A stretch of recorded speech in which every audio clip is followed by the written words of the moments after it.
Welcome to another episode of Find Your Free, the podcast. I am your hostess, Rachel Voss, and we are officially at episode 20. When we were setting this up for me to record today, David looked over and was like, 20, right? I'm like, yeah. He's like, good for you. So it's just like, wow, you have this idea for so long, and then after years, you finally make the decision to execute, on the idea and bring the vision to life. And then it just feels like 5 minutes later, you're 20 episodes in. So, yeah. So thank you to everyone who continues to tune in, even if you just listen to an episode here or there, or if you listen every Tuesday or every week, if you share a kind word. I have yoga friends, students, who share about the podcast in their stories, who share a kind word with me, who encourage their friends to check it out. So just thank you. And if you've ever taken a yoga class with me, I always tell myself, or not tell myself, I tell my students rather, I'm the DJ who will take shout outs or requests rather. Sometimes if you go to a party, the DJ's like, don't give me requests. I'm doing my thing. And I get it. You got to let the DJ control the flow. But I always say I'm the DJ that takes requests. So I say that when I'm teaching so that, if my students have a particular posture they want to try or a particular flow, I very much look at the community of yoga students I teach, like my public community. I very much treat it like our space, and so even though I'm sort of the guide, the facilitator, the yoga instructor, like it's our space, and so I always say, like, maybe there's something I haven't thought of that you want to go over, maybe there's a posture of flow or something like that. So in that same vein, I think I have said this before, but I'll say it again. If ever there is anything you're like, oh, Rachel, I think you might want to talk about this, or what do you think about this idea? Or, I'd love to join you, in a discussion on, whatever, like, please let me know, just like my yoga classes, these podcasts are just subject to my mind and what comes up, so if there's something that might be of relevance or significance or whatever, like, just let me know. Yeah, but for today, I, was thinking all week, like, what am I going to talk about? And then finally I said, well, Dave, can I talk about this? And he's like, yeah, you can talk about that. And so the reason I had to kind of clear it, with Dave, what I wanted to talk about in this episode is because I'm going to share where we are moving to. I think it was episode 10, I might have said like, oh yeah, we're looking into moving. It was so funny because Mary, shout out to you again. My student mentee, Mary, connected with me over the weekend. She's like, oh my God, I just listened to the burnout episode. And you shouted me out. Like, that was so cool. So I just wanted to shout you out again. But she said, hey, where are you moving to? And, when I record, I will listen to an episode right after I record just to make sure there are like no funky sounds or anything that needed to be edited out. And then every once in a while, I'll listen to it once it's released. So I'll pull it up on like Apple or Spotify just to kind of hear it as the listener as opposed to like the podcaster, So some weeks I do that. And then some weeks I'd record, I edit, and I let it go, And so I'm like, did I say I was moving? But then I remembered I said, yeah, we're looking to move. And I'm quite sure I've mentioned that. So I thought that this might be a good episode to talk about where we are moving, because that sort of just popped up suddenly, but not so suddenly, right? Which, if we all examine our lives a little more closely, we may see that the things we do sometimes that we may think are random are not so. And I talked about that a little bit when I did last week's episode, the resource episode, and I talked about the book, The Alchemist.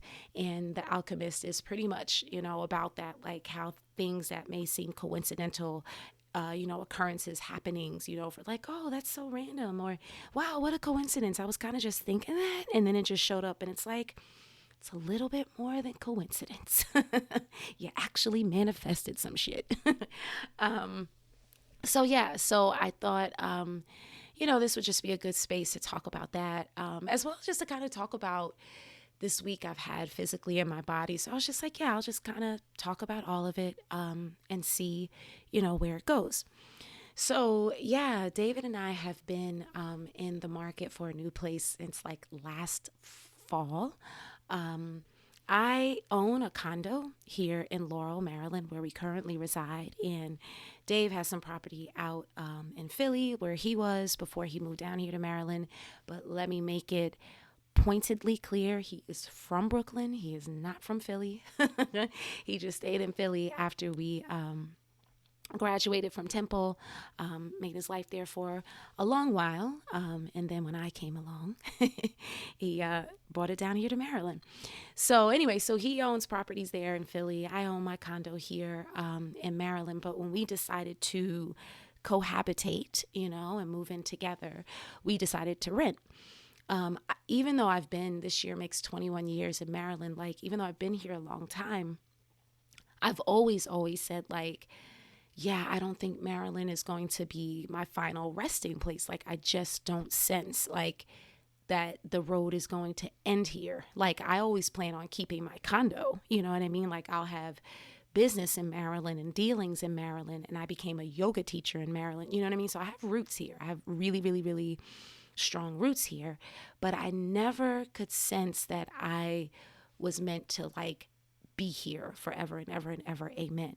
But the thing is, I could never figure out, like, well, where do I go next? Like, as I've gotten older, I think I mentioned this before, like growing up in New Jersey, I grew up with four seasons, and I legit had summer, winter, spring, and fall. Like, there was a distinctive season and a distinctive feeling and a distinctive experience, with each season. But, and I growing up, it was like, who could not want winter? Like, yeah, it's cold, but there's snow and it's gorgeous. And, what? And then you get older, and you have to start shoveling that snow and doing all of that. And it's like, I'm over it. I'm fucking over it. I'm over the snow. I'm over this cold. Like, I need warm weather and beaches and like a baseline 70 degrees, like every day. What you got? So as I've gotten older, I've kind of felt more inclined to like warmer weather. But it's like, well, I don't really want to go to Florida. Like, Florida doesn't really speak to me.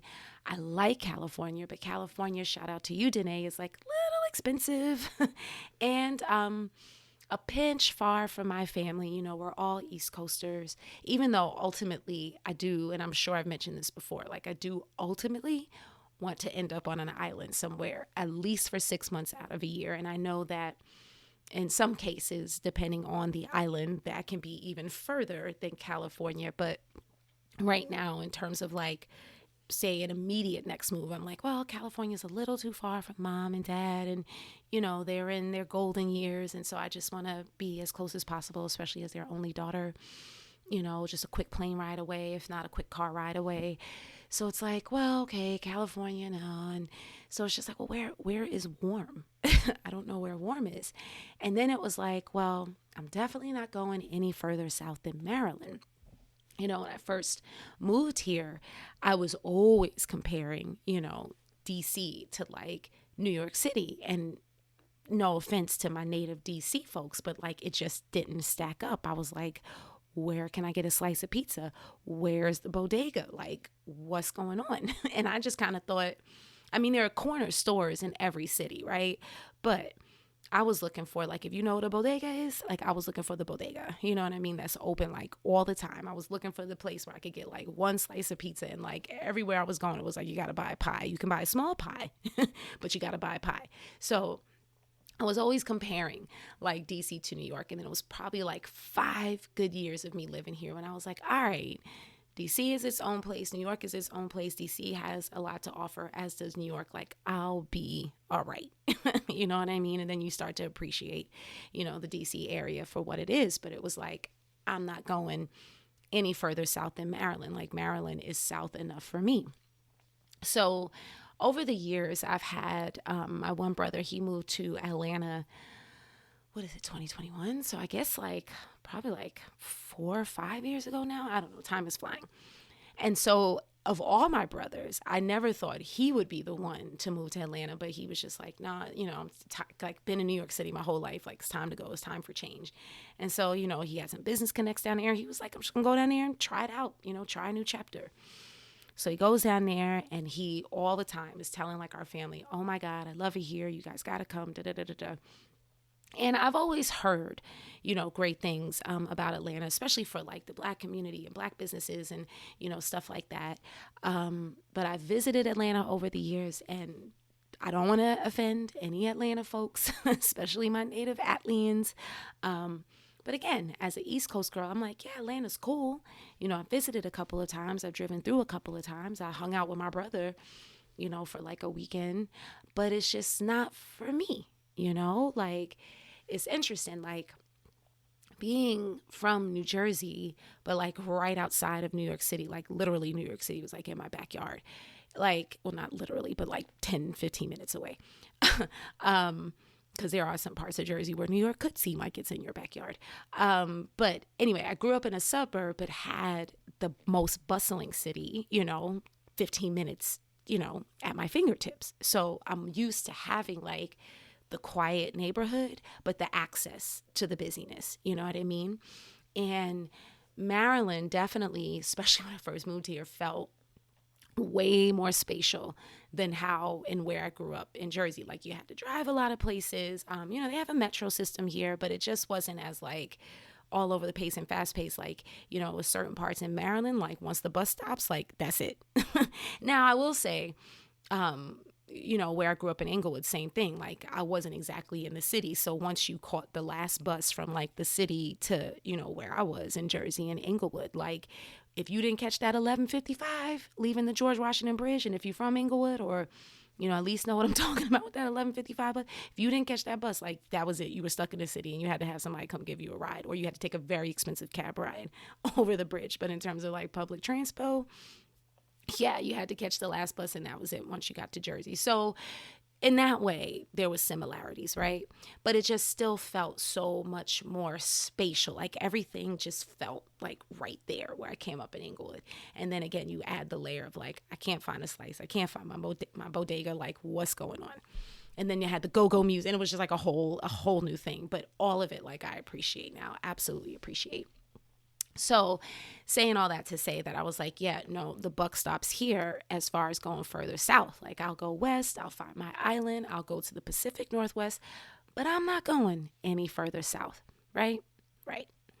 So you fast forward, right? David and I move in together. We decided to rent because we both had this feeling of like, yeah, we don't know where we're going to rest our heads. And, we're just figuring out living together. And so let's not have like this added pressure of like a mortgage and, something comes up for him or something comes up for me and we want to move. Like, let's just keep it kind of fluid. You know what I'm saying? And so it's like we decided to rent instead of buying something. And so last year, towards the end of last year was, finishing up 2 years of living together, moving into the third year of the lease, we're like, okay, this place is really nice. We're renting this really nice townhouse from this very nice couple, private rental. And the house definitely like accommodates our needs, but, we're ready to move on for a variety of reasons. And this episode is not about that. So we're ready to move on. So we go from like, the standard year lease to, as we get ready to transition into this third year, we transition into month to month. So that gives the owners, 30 days to let us know, 30, 60 days, 90, whatever, to let us know like, hey, we're going to let it go. And that gives us the same thing. Like, hey, we found a place. We're giving you 30 days notice and we're out. So when we started looking at places, right? Okay. And this, I'm Scorpio, David's Capricorn, I'm water. I'm like, let's go. This feels good. And David's like, no, I need to make sure it's right before we do anything, right? Like, he's earth, I'm water. And so there was this one place I found that I fell in love with. The kitchen was gorgeous. Just big, beautiful, open, bright kitchen. Like, that is on my vision list. Like, I just want a beautiful, bright kitchen, a certain cookware and stove. Like, just, I have my vision of my kitchen. Kitchen is the heart of the house, and I know what I want mine to look like. And so this place had this kind of kitchen. And even though there was like, say, like a sacrifice on like room space, like bedroom space, and we didn't love the basement exactly and all of this, I was just like, this kitchen is to die. And I was like, we'll make it work. So I'm like, Dave, like, so we put in our application, that whole private rental process. So this is like through Zillow and, all of this. So you put in your application and whatever. So we put in an application and I'm like, dude. And I had like, when we went to tour the house, like I had a really great, I felt, conversation with the owner. He's talking to Voss like, oh, hey, buddy, like, which room are you going to pick as yours? So I'm like, oh, no, we're in there. He's picking us. Like, this is our place. I'm coming for that kitchen. So because I felt so good about it, right? I'm like, Dave, we should tell the owners, right? Because at the point when we found this place, it was like not the top of the month. It was kind of like the middle of the month. And to make our application look attractive, we had to let them know like, hey, we'd be ready to go. So with it being in the middle of the month, those owners with the great kitchen, so say it was, I don't know, October 15th, it was sometime around there, right? They were looking for somebody to move in November 1st, but that obviously would have only given us 15 days to tell our landlords, and we agreed to give them at least 30. So once we found this place, I'm like, dude, we should let them know like straight away, because like once they accept our application, like it's gonna go really fast and da da da da. And so we just want to make sure we're not leaving our landlords like on the hook. You know what I mean? I'm sure they'll be cool if we move out in 20 instead of 30, but like, let's just talk to them. Maybe we'll prorate, like, let's figure some shit out. So Dave's like, dude, I don't think we should say anything until our application is accepted, right? But the thing is, like, we went to look at a place on like a Thursday, and then the owners were like, hey, we're going to review these applications and then we'll get back to everybody by like Monday. So in my head, I'm like, oh my God, no, David, like those 4 days, that's 4 more days of not telling our landlord. So that's 4 less days, right, of them getting the notice. So I'm all like, oh my God, we got to do this. We got to do this. And then he's like, dude, I'm telling you, we should just wait. And I'm like, babe, I just feel like, I'm like, we should let them know. So he's like, all right. I'll let them know. So he tells him, he's like, hey, such and such, listen, we found this place, we were thinking about moving. We found a place, it's just, a little bit more fit for our needs. We've moved the boy from public school to private. The school is just kind of like closer to that, so it just kind of accommodates like our life now. So, oh, that's wonderful. We're glad, da da da da. So we tell them, they're like, all right, well, just let us know. We'll figure it out. So, of course, we didn't get the place. 4 days later, we didn't get the place, right? So Dave's like, see, I should told you we should have waited before we told them. And I'm like, yeah, but it's all right. You know what I mean? Like, at least now they know, and now we can look and they won't be surprised, right? So I'm thinking, that's it, right?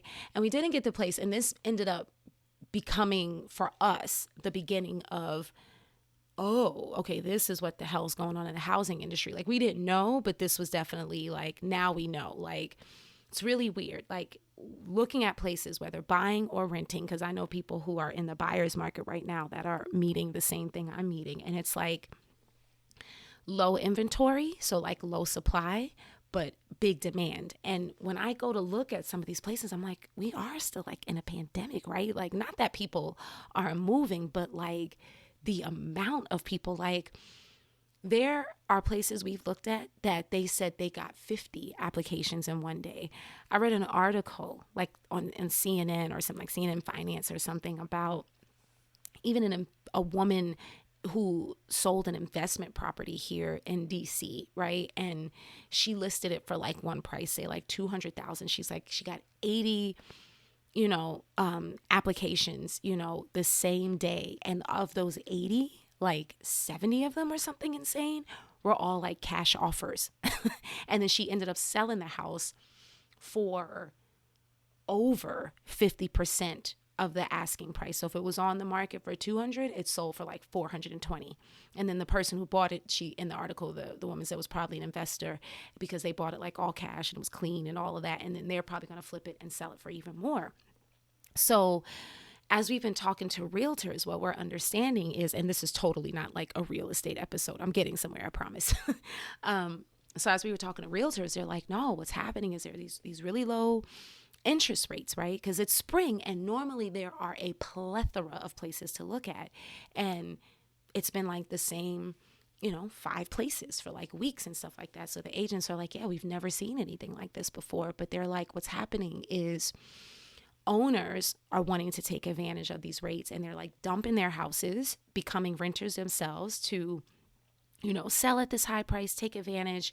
You have owners who maybe, who already had their properties as rental or investment properties, right? But now they're dumping, say, their tenants to get, a little bit more in rent, a little bit more, so everybody's like basically trying to take, advantage of this market. And so it's getting, it's creating more demand, for the supply that's out there. And so it's just like, jeez, And so the person who's renting my tenant who's renting my condo, she's a former yoga student of mine.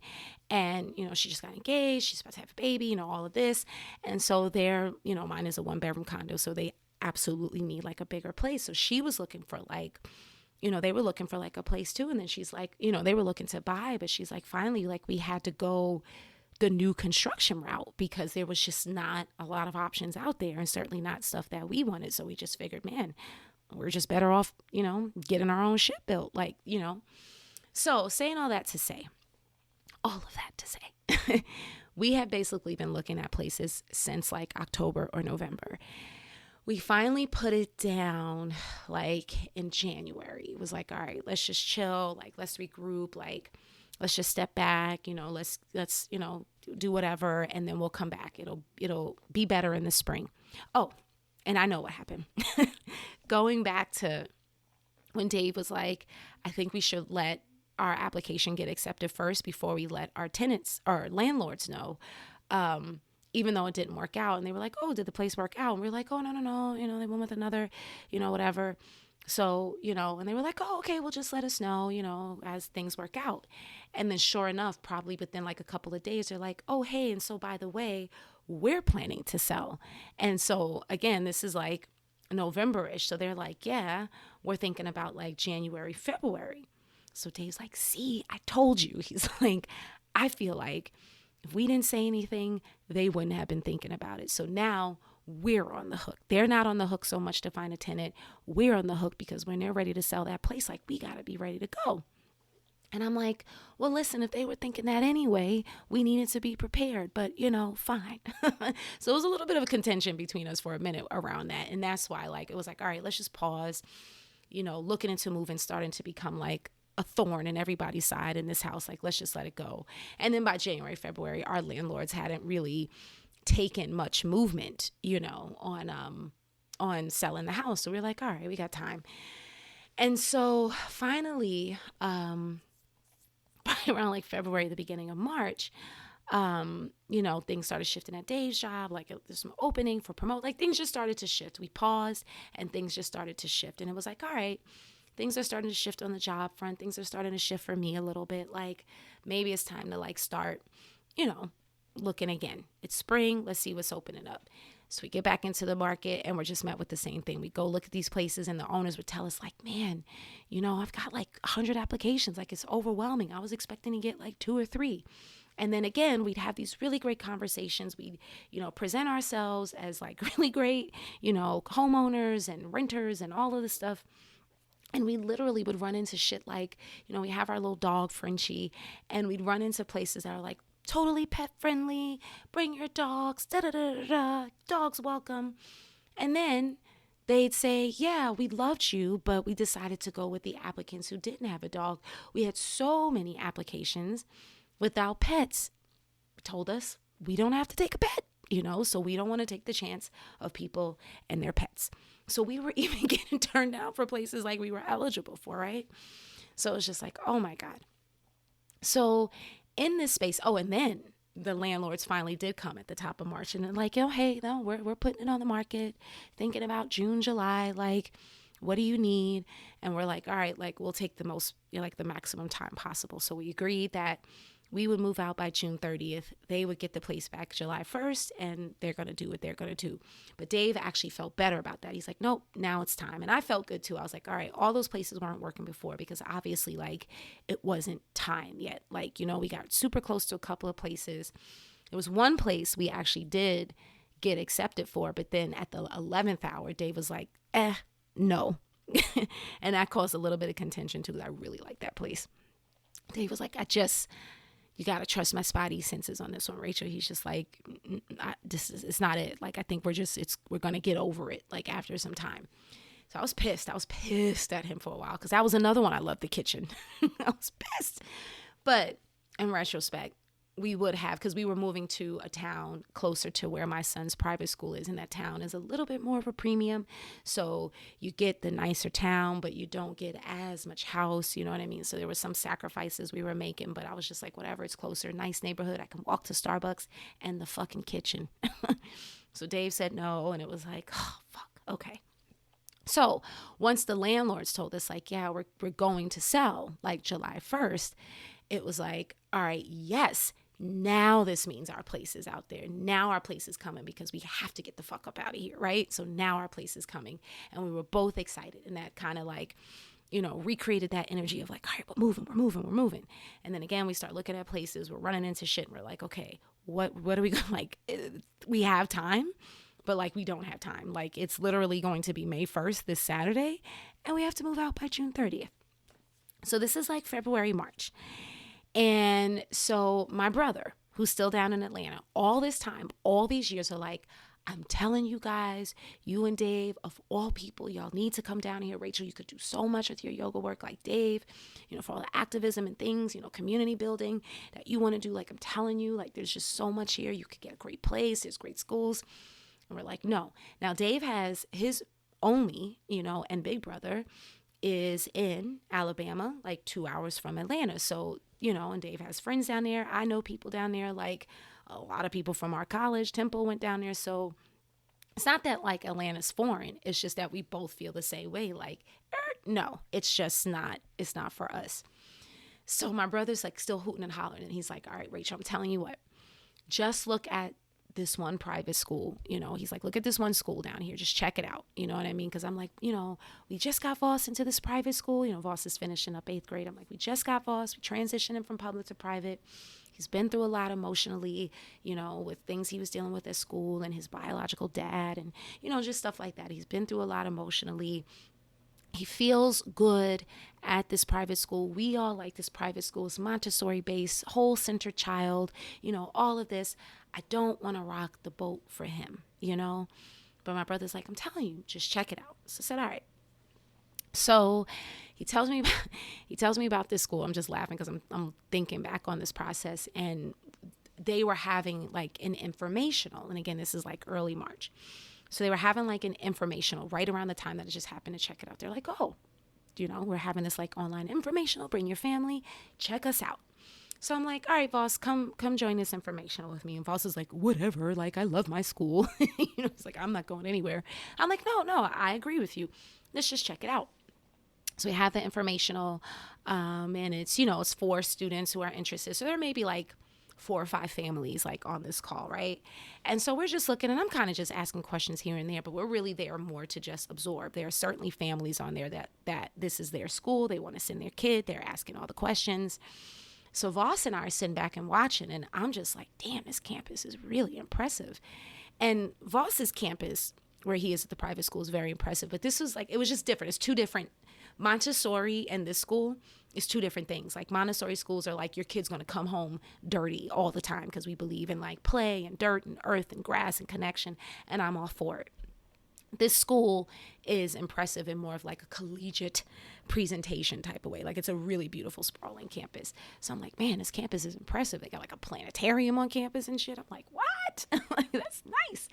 So, we're just kind of like taking it in, but I'm of the mindset like, I ain't going to Atlanta. And Voss is definitely of the mindset like, I'm not leaving Barry school. Like, So anyway, so we go through the informational, and the admissions person who's like leading it, she's like, all right, parents, any questions? So she's like, for those families who are interested, we're still taking applications. The application period closes, and she says the date, and the date is literally, if this was like a Tuesday, like that Friday of like the same week. She's like, so if you want to get it in, and I'm like, ooh, I like this school. I don't like Atlanta for us, but I like this school. So I'm like, fuck it. Let me try. I'll just apply. Like, it's not going to happen, but I'll just throw it out there. Fuck it. Like, that's how I do with stuff sometimes in my life. I'm just like, I don't know. Let's just Like even when we were applying, there would be like one or two places that were like in Timbuktu, for example. That I'm like, let's just see if we get it, you know? So like I do stuff like that. Like, let's just see. So I messaged the lady. I'm like, and this is like recommendations and interviews, and he's got to take a standardized test, and he has like none of this. This is Voss for his application. So I tell the admissions counselor that I'm like, listen, we're just finding out about this school. We're in Maryland. You know, we don't have like, you know, we won't have all of this stuff by that Friday. And she's like, oh no, that's okay. Just, you know, submit the sort of the interest application, like just literally filling out the information. You know, you pay the application fee, and that will hold a space for you in terms of letting us know you want to apply. And then you have like really another 2 or 3 weeks to get like recommendations in, set up his interview. The biggest thing was the standardized test. So when you are applying to public schools, you take what's called the SSAT. So it's like an SAT, but designed for, you know, private school entrances. So depending on what grade you're going on, the test is going to accommodate that. So his SSAT, he couldn't take for like 3 weeks or something like that. And then it would be a matter of the scores getting released to the school. So she's like, the SSAT score might be the only thing that would delay our decision for him because some students have taken it already, and we'll have all of that information in when it comes time to consider the application, but that's okay. We'll know that yours is coming. You just may hear from us later than everybody else. So I said, okay, cool. So the type of person, the type of woman I am, when I commit to something, I commit all the way. So I was like, all right, Voss, let's go. So it was interesting because he just started this private school and we love it. But I had to ask them for the recommendations. And they're like, wait a minute, he just got here. Like, what do you mean? And I'm like, no, I know. We're looking to move. And I told him, like, it's nothing to do with the school. We love the school. It's just that we have to move. You know, we're kind of looking at the cost of living. And that's the only thing that we're looking at in Atlanta is like the cost of living. Nothing else. This is not about this school is better than that school. And I made sure they knew that. And they were like, oh my God, because we love Voss. But they wrote recommendations, beautiful recommendations. We set up his interview. The lady, the admissions counselor for the school in Atlanta, loved his interview, loved him. And I was sitting there and I was like, this kid's going to fucking get into the school, man. And then what? Like I was, why? Because the parents were invited to the interview. And as I'm watching Voss, and it's not so much Voss as it was the lady taking in Voss. And I'm like, this kid's going to get in. This kid's going to get in. And then we're going to have like a real decision to make. Like, but I'm still not moving to Atlanta. So then he had to take the standardized test. And so he's done like the benchmark testing that they do in public school, like the yearly math and reading, you know, assessment. But he's never done an SSAT. And when he applied for the private school last year, he did it dead smack when COVID first started and they couldn't figure out, there wasn't a plan to figure out how to do standardized testing at home. Now they have a year, so Voss was able to do it at home. But the school last year said, no worries, we'll let him in off grades, recommendations, don't worry about the standardized test. So Voss had never taken that before. I'm a smart cookie. I ain't no standardized test taker. I never have been. Like, I take too long thinking about questions. I run out of time. You know what I mean? I'm just not a standardized test. I hate those things. I don't think that they're any kind of benchmark for anything, but they're there. So Voss was like, all like, oh my God, Mom, what am I going to do? I don't want to fail. Like, you know, even though he's like, even if I get in, I'm staying at Barry. Like, Barry's his current school. But then he's like also stressing. It was really cute about doing well on the test. So we had the test set up. We were able to do it at home. He had to get this online proctor. It was a 5-hour deal at home on like a Saturday afternoon. That shit was serious. Like, we had to keep showing the proctor the camera. There could be nothing around him. She's like, what's that book in the background? Like, you have to move that book. So they had to make sure his whole scene was clear. He had to show them like ripping up, you know, his scratch notes, you know, for the math part and stuff when he was done. So he does that whole thing. He's like, oh shit, wow, that test took a whole lot out of me. I hope I did okay. So I had the test scores released to us before they were released to the school because I was like, let me see them so I know what, you know, what's being sent. And so Voss says to me, hey, Mom, like if I don't get the best score, you're going to make me take it again. Now, if this was like college or, you know, a school he really wanted to get into, I'd be like, no, absolutely, let's prepare for a backup just in case your first scores aren't so great. But because I'm just throwing shit to the wall and seeing what sticks, I'm like, don't worry about it. If you don't do great, if they don't take you off of it, fuck it. You know what I mean? Like, I'm not, you know, like we'll do our best, but I'm not going to break my neck and have you take this test again and put you through that again. Like, no. So we get the test scores back and my baby there's like the high score, there's like the range, low, high, the middle, whatever the average is. And Voss came just under the average, like just under the average. So I'm like, they might be like, great kid, but we need this test score, right? Because it's a really great school in Atlanta, in the state of Georgia, frankly. A lot of families were applying. We're from out of state. We came in last minute. So I'm kind of like, again, it's not that I don't think Voss is capable. Like, when I was watching his interview, I'm like, this kid's very capable, but I wasn't sure what that test was going to look like. So when we got the scores, I emailed the admission counselor. I'm like, all right, application complete. Here are his scores. Just want to let you know, like, they're not super stellar, but I'm proud of my kid anyway, because how he showed up for the interview. And I really was. I think about him being 13, and I was in his same position when I was 13, going on 14. And my mom was pulling me out of public school to put me into a private, all girls, Catholic, predominantly white high school, because the public school in my town was just starting to kind of shift a little bit. And my mom felt like I was slipping through the cracks. And I was. And I'm really glad that she pulled me out. But that initial, like, you're doing what? Pulling me away from my friends to go where and do who? Like, study what? Like, I don't be Baptist. I don't know anything about being Catholic. And so I fought her tooth and nail. But because, like, I'm a student by nature, like, I went on the first day of school. I fell into line, all of that. But behind the scenes, I was just a fucking terror until I finally was like, all right, well, she's not pulling me out and I'm not like running away. So I guess I'm in this school, right? So, knowing that teenagers can be rebellious, you know what I'm saying? And I'm like, oh man, this dude could have really sabotaged the interview. You know what I mean? Like, he could have sabotage his standardized test. And I kept peeking at him when he was taking it, and you could tell he was just like, oh my God, like, I really want to get this answer right. Like, he wasn't in sabotage mode. And I was like, you know what, kid, I'm really proud of you. Like, you really like the school that you're in now. You know what I mean? You're showing up for applying for another school that you're saying you don't want to go to, and rightfully so. You know what I mean? Like, but thank you for showing up, for not like just intentionally bombing it, And I told the admissions lady that. I was like, listen, here are his scores. They're not out the box. They're not off the roof. You know what I mean? Like, they're just scores. It's like, but I'm really proud of him no matter what. And we appreciate the opportunity to apply. She writes back and she's like, listen, there are kids that have stellar scores and not great recommendations, and kids that have great recommendations and not stellar scores. We'll take the kid with the great recommendations any day, because that's how the kid is perceived by their teachers and how they interact in the community. Test scores are great, but that's just an aspect. Like, we want to know the child.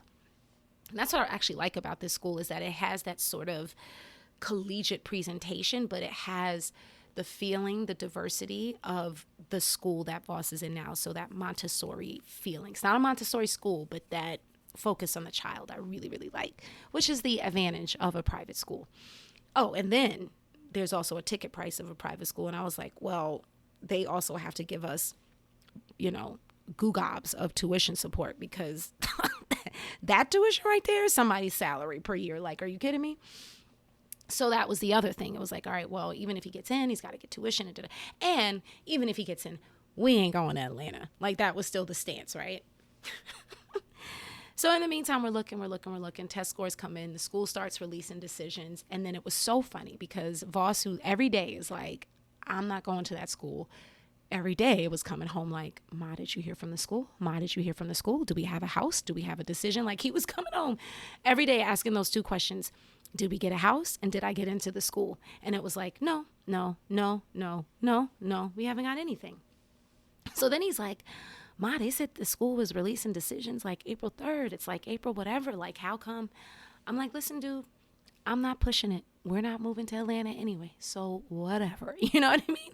But I thought it was really cute, I wanted to know too, because you just want to know, right? You put in the effort. It's like, well, shoot, let me at least get rewarded for my efforts. So sure enough, 2 weeks ago, because I was going to say last week, 2 weeks ago now, I get an email that says, congratulations. Your son has been admitted to, Voss has been admitted to the school. And we're like, I look at the email, I'm like, oh shit. And I go down to Dave and he's like, oh shit, like Voss got in. So then I tell my brother, who's down there in Atlanta. And I had told him we were applying, but I don't think he was really taking me seriously. He's like, no shit, you really applied? I'm like, yeah. He's like, no shit, he got in? I'm like, yeah. He's like, Rachel, you don't understand. He's like, families down here clamor to get their kids into that school. He's like, that is a really, really good school. He's like, it's a big deal down here. Like, I don't really think you realize it. And he's like, and for Voss to get in, he's like, I am so super proud of Voss. So I didn't even think to look at the stats. I was just impressed with the school. Number 6 private school in the whole state of Georgia. And if there's something like 7,500 private schools, K through 12, I guess of its, whatever its category is, K through 12, independent, whatever, because there's Montessori, there's Catholic, So of its ilk, if you would, of, 7,500 schools, it's in the top 120. It's actually number 120 out of 7,500 schools. So I'm like, shit, in the country? Okay, this is a good school. And I didn't look up all of that. You know what I mean? I just went with the feeling of like, damn, I like that campus and I feel like I could see my kid on there. So he gets in. So we're like, oh shit, oh shit, oh shit. I tell my mom. My mom's like, oh my God, you would have thought the kid got into Harvard. And I'm like, okay, pause everybody. He already got into a private school. So it's not, but everybody's like, oh my God, but this school, right? And the other factor is my mom, who's from Texas, but has lived, in New York, New Jersey for a very, very, very, very, very long time, has been wanting to get down south, but she's like, I'm only going if one of my kids go. Really, I'm only going if my daughter goes, but my daughter said she's not going any further down south, so I guess I'm not going any further down south. But when my brother would tell us about Atlanta, she's like, oh my God, Rachel, if you and Dave go, like, I'm going, I'm there, I'm going to be there. And that is something that is part of my long-term vision, to be able to care for my mom when it comes to that. My mom is super independent now, so she's just like, I'm good. But, if and when it came to a place that I kind of needed to be more in hand, I'm the only daughter, so I just kind of feel like, nope, that's on me and I'm fine. It feels like an obligation, yes, but not like a burden. You know what I mean? Like, it's an obligation I'm actually proud of and honored to have. And I'm kind of glad in that aspect that I am the only girl, because it kind of makes it easy, And my family's pretty cool about understanding, like, my oldest brother will probably be left with some decisions, and me as the baby and the only girl, I'll be the caretaker, and then there's everything in between with my other brothers, right? So we have a good unit, the 4 of us. So my mom is just like, yeah, like, if you go, I'll come, and da-da-da-da. So I'm like, well, that is something to think about, but Atlanta. So he gets in. So we're like, oh shit. So now the thing is, with the tuition, with the acceptance letter, they didn't say anything about the financial aid, which we had applied for. So I'm like, all right, this is great. But they said on their website, the average amount of financial aid that goes to the families, and we need way more than that average amount. The kid gets financial aid, tuition here. He gets half of his tuition covered. So I'm like, we got a good thing here. We're not going to go down there and save, say, on the cost of living, but then pay twice as much for school. Like, that just doesn't make any sense when we got a good thing here. So we're like, all right, well, that's the remaining factor. I will say, in my head, I was like, all right, I either want it to be that they don't accept him, or they're so like wowed by him, they give him like a full scholarship and it's kind of like an offer we can't refuse, or it's cut and closed, like he didn't get in and that's that. And it makes it clear, that we're staying here in Maryland. So, of course, we get the email the next day. Oh, and here's your tuition, here's your financial aid award. Da, da, da, da, da. They gave more, much more than the average amount that they had on their website. And when all the numbers broke down, it comes down to right around what we're paying for the school in Maryland. And I'm like, universe, you love to have fun with us humans. It's not clear cut. It's right down the fucking middle. And I gotta make a decision. Like, I gotta make a decision. You know what I mean? Like, I can't just be like, oh, this was easy. Yes or no. You know what I mean? Like, it's like, shit, we gotta compare. And again, I really like this school. And so, I told my family about that. They're like, oh my God, we're so fucking proud of this kid. Da, da, da, da. Voss, and Voss was really excited when I told him. I was like, Voss, you got in? He's like, oh shit, I got in? He's like, but I want to stay here, but I got in. So he's like kind of getting excited. He's like, so what are we going to do? And I'm like, I don't know. So they tell us on a Wednesday, right, that he gets in. We get the financial aid award that Thursday. And they're like, yeah, you got to let us know by Monday. We're like, and we only got 72 hours, or more than 72 hours, however many hours we had to decide. But we were like, holy shit. So we're like, so we got to make a decision. And the universe is like, I'm going to have a lot of fun with this. I'm going to make it not easy. And I'm going to make it so that you can't fucking drag your feet. Like, you're going to have to decide this shit. And I tell you what, lovelies, instinctively, I knew. You know what I mean? I knew. Said, we haven't gotten into places here. The one or two places I thought we were going to get didn't pan out, like when we were that close. We had one that we said yes to, and they said yes to us. And then Dave at the last minute said no. You know what I mean? Like, the way that my brother was like, just check out this school, the way that the landlords were like, hey, June 30th, like, it's lining up, right? So it ain't so coincidental. And I see that. I step back and I see how it's like, and I'm like, even though I wasn't focused on Atlanta to be looking for things to line up in that way, right? So when we're working towards something, right, we want to see the things fall into place that tell us we're on the right path. Certainly there are challenges and stuff like that are our tests to see if this path is truly what we want. And I talked about that either as an episode or certainly as a passage from Journey to the Heart. Like, there are some things that test us to see, yes, is this really what you want? And if you move through the test and stay the path, then you'll be rewarded, right? And then there are things that are constantly blocked or obstacles. And it's not so much that it's a challenge as it is, this is not the path for you. Like, pause and regroup, And so it wasn't like Atlanta was like the end goal. And it was like, oh man, the school lined up. Oh man, da, da, da, da, da. It was just like things were happening. And in the middle of all of it, I was just like, I'll throw it out there and see what sticks. And I was like, I'll be damned if it didn't stick. Like, that's the thing that stuck. So it's like we threw all of this out to the universe, and this is what the universe gave back. Right now, I'm totally dating myself, but I've already said a million times how old I am. 43. Ooh. Poltergeist. I immediately had the image of the movie Poltergeist when, they were trying to save, the daughter's name I'm blanking on, right? Carol Ann. But when they had to save the daughter, and they were trying to figure out like that portal, that she went into, like the portal to nowhere, like the upside down is where she went to. Thanks Stranger Things for giving a term to that.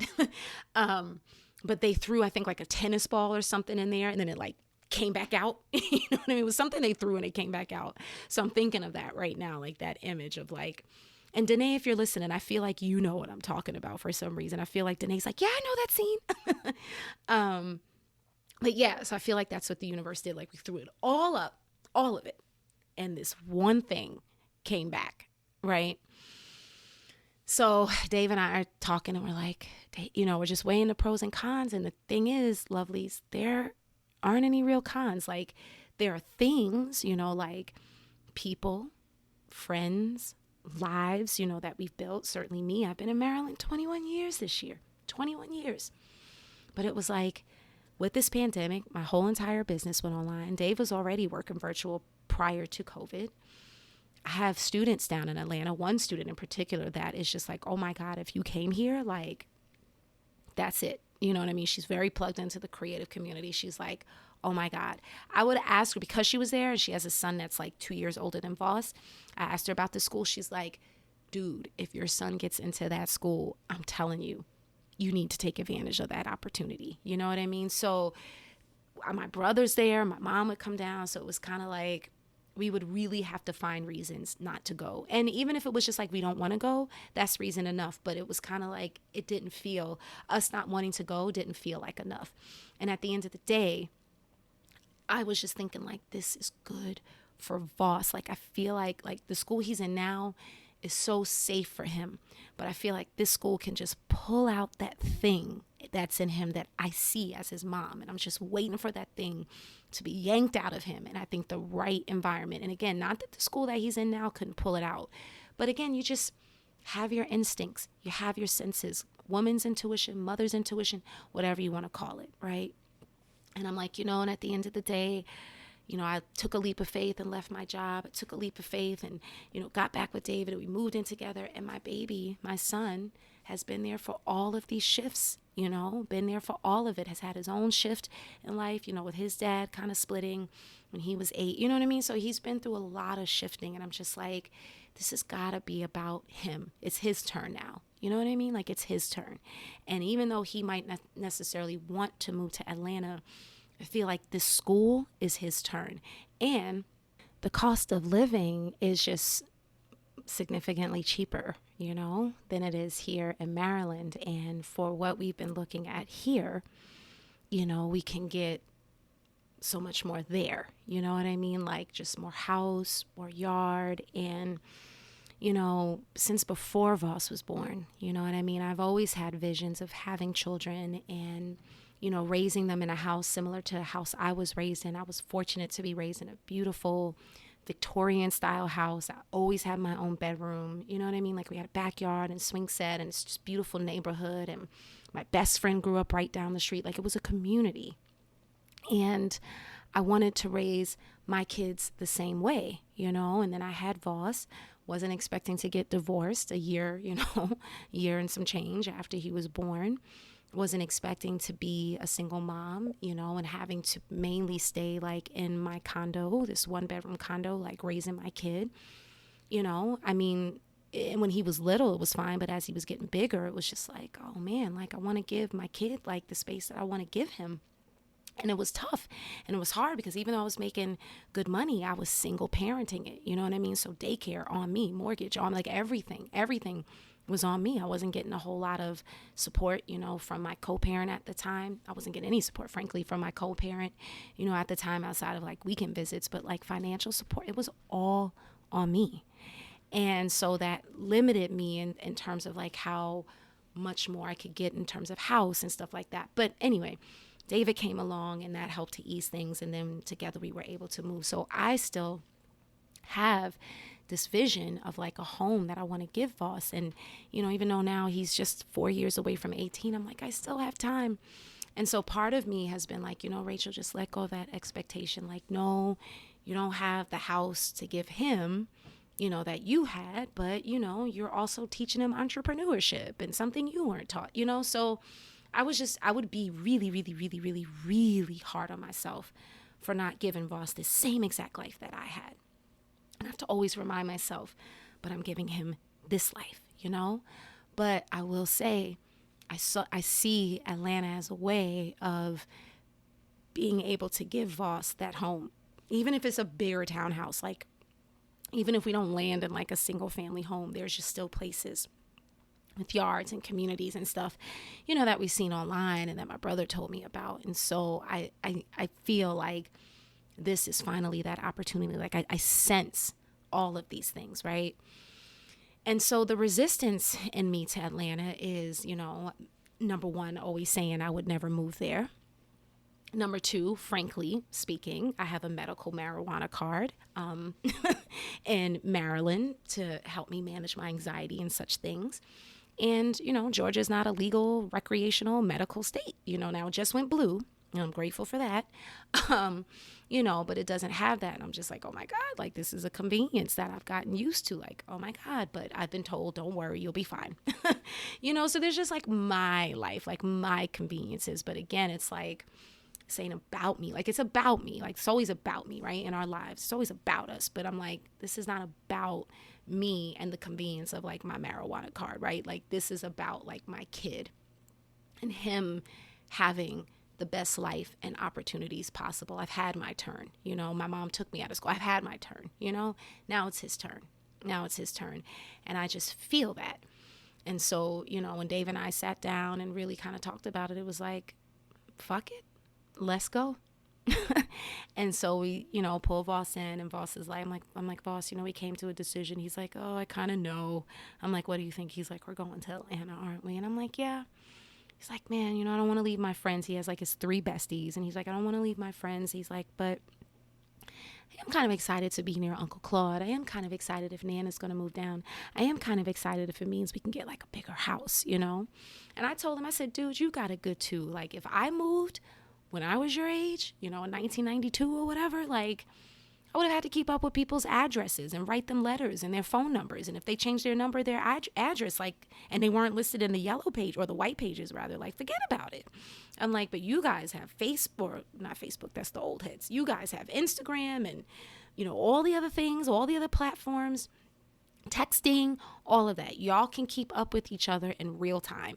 And with this pandemic, y'all haven't seen each other. Like, he sees his school friends now that he's back on campus, but his other two best friends from the public school, like, they only see each other once a quarter, when they try to get together.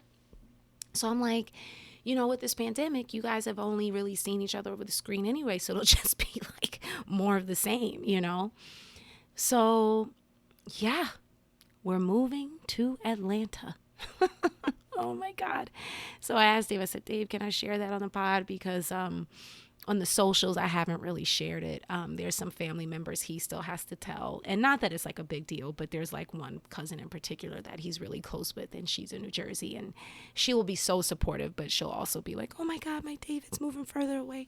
So he just wants to have the time to like tell her and have the conversation. But I'm like, dude, I gotta let folks know. I got like a whole entire community of people. Like, I want to let them know, and even though I'm all online, there's just still something in me that feels like they gotta know I'm moving. So my first big reveal is here on this podcast. I've been slowly telling people here, and they're like, yeah, we're moving to Atlanta. And the reaction is always, what? Because I think it feels sudden, and that's the thing. It's like, my life this past week has suddenly felt turned upside down now that we made this decision, right? But at the same time, I was applying to the school knowing we would come face to face with this decision if he got in, right? So wasn't so random, right? Was it coincidental? Was I really just throwing something to the wall and seeing what sticks? Or did I really want my kid to go to this school? You know what I mean? Like, but it felt overwhelming. Not in like, oh my God, we're leaving. Just kind of like, oh shit, like this big life change is on the horizon for me, for my kid, for all of us. Down in Maryland here, they start school after Labor Day, which is how I was raised in Jersey. This kid's got to start school in Atlanta August 12th, and he gets out like June 1st, June 3rd. So he'll have like just short of 2 months. And then one of those months is going to be us packing up and moving. So, we're trying to get down there in time to give him a month to adjust to the city and see the school, because none of us have seen the campus in person yet. We've just all been impressed by what we've seen online and in pictures. So over this past week, my body has just felt a lot of aches and pains. There's this neck pain I've been dealing with for months, and that kicked up like extremely big time this week. And I kind of had to take off from teaching on a Friday and just like take it easy, because it's like, I don't feel super overwhelmed in my mind, but I feel like it's coming, and I feel like it's in my body right now, as opposed to being in my mind and being like anxious and worried and all of this. And really, there's nothing to worry about, because I know that this is aligned. It's just more that all of the sudden, I feel like I just moved to Maryland. But at the same time, I've had 21 years of life here. And in those 21 years, I have had a million fucking lives. I came down here as a grad student, didn't know where I was going, thought I was going to move back to New York once all was said and done. Got my first job in a housing agency. I wasn't thinking about housing like out of grad school. Ended up buying a condo. I wasn't planning on becoming a homeowner, dated a Muslim guy, ended up becoming Muslim. I wasn't planning on practicing Islam. You know what I mean? Like, moved on away from that over time as I still was kind of growing and finding myself spiritually. Got engaged to Voss's dad. That was kind of sudden. I wasn't planning on marrying him, of all people, but marry we did. Voss came, and it was just like, I wasn't planning on quitting my job and becoming a yoga like, I have had so much life here, and it all of a sudden just feels like I've only been here 5 minutes because it's coming to an end. This chapter is coming to an end. And and that feels like something to me as a Scorpio. Like, I tend to get emotional about change, but my sign is also one of transformation. So it's like, I know I got to move through it, but I can tend to be a little bit funny, but I go through it. And I know I grew up in New Jersey. I moved to Maryland when I was 22, going on 23. So I had my first, 22 years of my life in Jersey, 21 years of life here in Maryland. And it just seems like, all right, now is the time to start, this next chapter. And so now we're, looking at places down there, trying to secure a spot down there. We're kind of facing the same thing, low supply, high demand. But I trust it. I'm not worried, because normally I would be like, oh my God, we haven't found a place. But we're not forcing this Atlanta thing. We didn't start off the year planning to move to Atlanta. It kind of just fell on our plate and we went with it, and it's been panning out. So I know our home is coming to, I feel it. I feel it, because clearly this is where ancestors are guiding us. This is where spirit is guiding us. This is where the universe is leading us.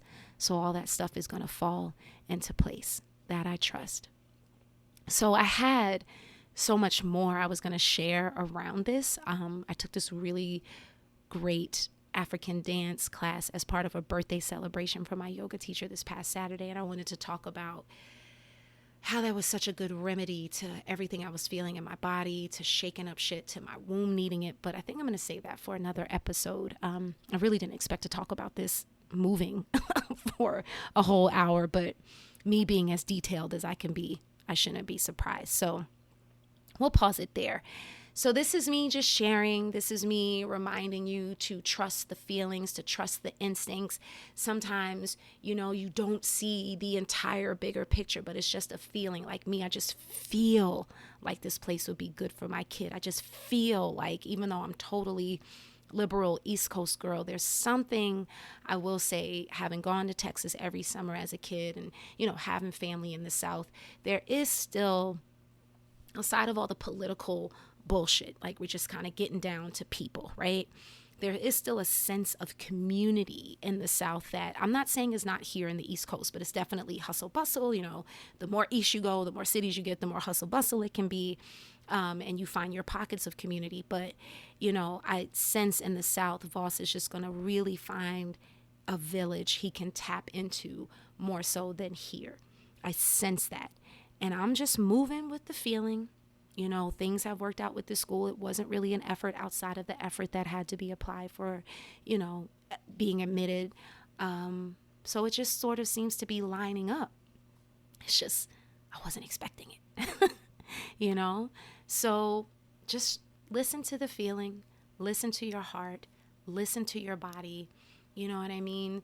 Take time to meditate, to put aside all the questions and just feel, which is what my rites of passage teacher is always telling me. I just got an astrological chart reading this past weekend, and my chart, the person who read my chart said the same thing. Like, the way you're designed, you're always going to worry about the outcome. Like, that's kind of who you are, but your chart is designed for you to always land. Like, this is the chart of a person who can continually take risks and you'll land. And that's pretty much what my life has been. I just didn't realize, you have to kind of step back and be like, oh man, risk taker here, So he's like, your chart is designed for you to take risks. So don't worry about the outcome. Think about how you want to feel. And that's been work for me and my mind, because my mind is attached to wanting to know the results. But universe has shown me it ain't gonna work that way. For you got to follow your heart and follow what feels good, and everything else will come into place. So I offer you that, lovelies. What feels good to you? What feels good for you? What do you want your work to feel like? What do you want your relationship to feel like? What do you want your home to feel like? What do you want your life to feel like? What do you want your yoga to feel like? It's when you can have an idea, a sense of how you want something to feel, the work will naturally move in that direction. And after a long time and a lot of living, I'm finally really understanding that. Because what happens is, if you know how you want to feel, you won't take an opportunity, a job, a teaching gig, whatever the case is, just for money. You won't take it because it's like, oh shit, well, you might take it if you need to pay a bill. We've all been there. But more so I'm not going to take this because it doesn't feel right. It doesn't feel like where I want to go. So when you have that feeling anchored in you, you'll make appropriate decisions from there, So Just what is it that you want to achieve in your life? What is it that you want to manifest? And how would that make you feel? And then move in that direction. All right, lovely. So getting over an hour, I came down to this mic thinking, oh, I'm going to be like 30 minutes. But, and I have to stop myself because I do have a yoga client in the next 20 minutes. So I have to shift gears here. So let's take a moment to find a comfortable seat, whether sitting in a chair or on the floor or lying on your back, wherever you are. Just make sure you're comfortable. Soften your shoulders. If you are in a chair or couch or something and you have your feet on the floor, just make sure your feet are resting completely on the floor so that you can feel that connection to the earth.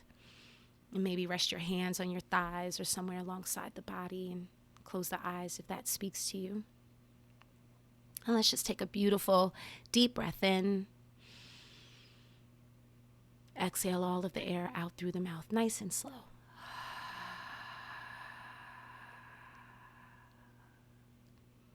One more time, deep breath in.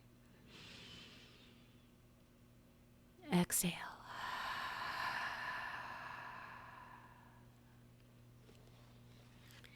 And the passage I'm going to close with today is from Journey to the Heart. And this passage is called Trust What You Know. As you grow, as you evolve, as you continue on this journey, you'll discover many special abilities, gifts, and powers. One is an increased sense of knowingness. We will begin to understand events and people on a level much deeper than we experienced before. We will begin to know the feeling of a person, place, or thing. We will begin to feel its energy, not just its matter or physical form. We'll talk to a person for a while and know if that person feels trapped, feels like a victim, or feels free. We'll know if a place holds energy that's good for us, or we'll know that the energy isn't right for us, doesn't currently complement our needs. We won't judge, we'll just know, and we'll know what to do. Powers appear when we open the heart. We find the powers of love, comfort, faith, joy. There are other powers too that come along the way. One of these is the quiet power of trusting what we know. Open your heart. Let it show you what it knows. Learn to trust what you know. You're wiser than you think. And I love that.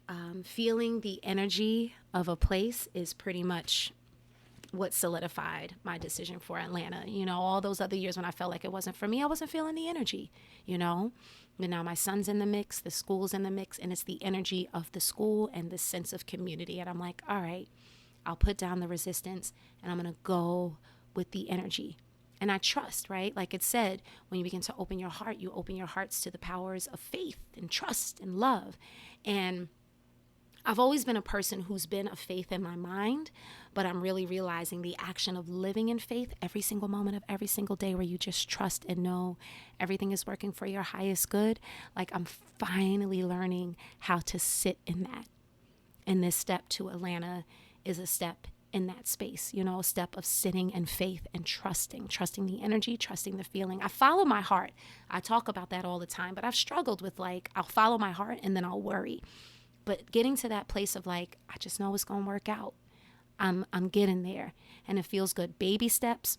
I'm not sitting comfortably. I'm just learning how to sit in it, and trust. So trust what you know. Listen to your heart. Listen to your feelings. Listen to the energy. All of that will always tell you what you need to know. All right, lovely. So let's go ahead and formally end this episode. I will, if nothing else of significance comes up over this next week, I will probably save my African dance story for next week's episode. So with that, may you be happy. May you be free. May you be peaceful, easeful, useful, and joyful. The light of me honors the light in each of you. Thank you for joining, and I'll see you next week.